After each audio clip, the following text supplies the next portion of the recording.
आज Doubtnut app download करें। Doubtnut पर अपने सभी गणित, रसायन विज्ञान, भौतिक विज्ञान और जीव विज्ञान के डाउट्स का करो सफाया। बस प्रश्न की फोटो खींचो, एक ही प्रश्न को क्रॉप करो और तुरंत वीडियो सोल्यूशन पाओ। अभी डाउनलोड करें। हेलो फ्रेंड, क्वेश्चन दिया है कि आपको कैसे पता चलता है कि वायु में जलवाष्प है। ठीक है, तो हम लोग जानते हैं कि वायु में हमारे पृथ्वी पे चारों ओर क्या होते हैं, वायु से घिरी हुई है। ठीक, कैसे?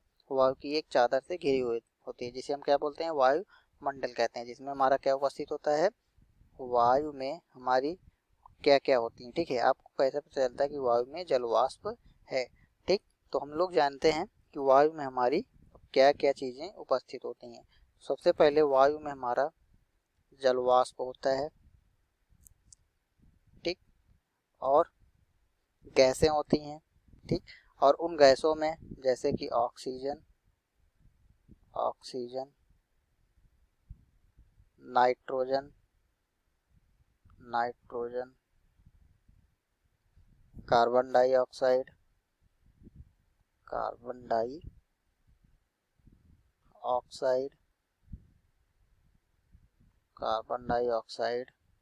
प्लस आर्गन, हीलियम, ठीक, तथा अन्य गैसें इनमें विद्यमान होती हैं। ठीक, और हमारे वायुमंडल में क्या उपस्थित होता है, वायु में तो ये कुछ गैसें उपस्थित होती हैं, जलवाष्प उपस्थित होता है तथा धूलकण।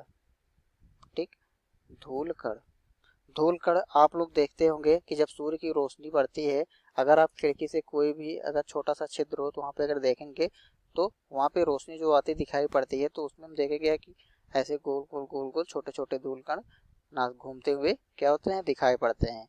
ठीक, तो वे हमारे क्या हैं, धूलकण। तो ये सब चीज़ें होती जो है तो वायु में हमारी उपस्थित होती हैं। अब क्वेश्चन क्या था कि हम कैसे पता करेंगे कि वायु में हमारा जलवाष्प है। तो हम देखते हैं कि वायु में हमारा जो होता है कि जब वायु किसी ठंडे पृष्ठ के संपर्क में आएगी। ठीक, जब वायु किसी ठंडे पृष्ठ के संपर्क में आती है।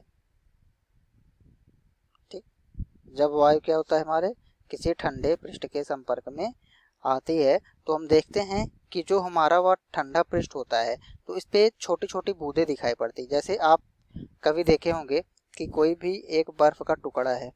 ठीक है, ये बर्फ का क्या है, टुकड़ा। अब जब इस पे हमारी वायु के बाहर यहाँ पे रखा जाता है खुले स्थान पे, तो हम देखेंगे कि इस पे हमारा छोटी छोटी बर्फ के टुकड़े पे छोटी छोटी बूंदें जो हैं ऐसे दिखाई देते हैं। क्या होता है ये हमारी क्या होती हैं, ये जलवाष्प के कारण ही संघनित होने लगती हैं। ठीक, जब यह ठंडे पृष्ठ के संपर्क में आती हैं तो क्या होगा, तो इसमें उपस्थित जलवाष्प ठंडी होकर संघनित हो जाती है। तब इसमें उपस्थित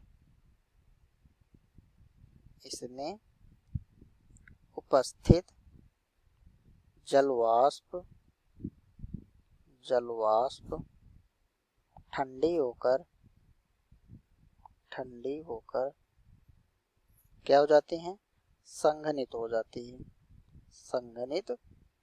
जाती हैं। ठीक, तो जिससे हमें ये पता चलता है कि वायु में क्या हमारे उपस्थित है, जलवाष्प उपस्थित है। ठीक, और ये जब ये संघनित होता है तो जो जल की बूंदें होती हैं वह ठंडे पृष्ठ पर साफ साफ दिखाई देती है। जैसे कि ये बर्फ के टुकड़े पे ऊपर ये संघनित जो बूंदें हैं, ये साफ साफ हमें क्या होती हैं, दिखाई पड़ती हैं। ठीक, इसी प्रकार से हम ये मालूम कर सकते हैं कि वायु में हमारा क्या है, जलवाष्प उपस्थित होता है। और ये प्रकृति में जो हमारा जलवाष्प का सबसे अहम रोल होता है, किसके होता है, तो ये हमारे प्रकृति में जलवाष्प का सबसे अधिक जो रोल होता है ये किसके लिए होता है, जल चक्र के लिए। ये हमारा मुख्य रूप से जल चक्र के लिए क्या होता है, हमारा जिम्मेदार होता है जलवाष्प। ठीक, हमारे वायुमंडल में। तो इस प्रकार से ये हमारा आंसर हुआ। धन्यवाद। कक्षा 6 से 12वीं से लेकर नीट, IIT, JEE वो एडवांस के लेवल तक 1 करोड़ से ज्यादा छात्रों का भरोसा। आज ही डाउनलोड करें डाउटनेट ऐप या व्हाट्सएप करें अपने सारे डाउट्स 8400 400 400 पर।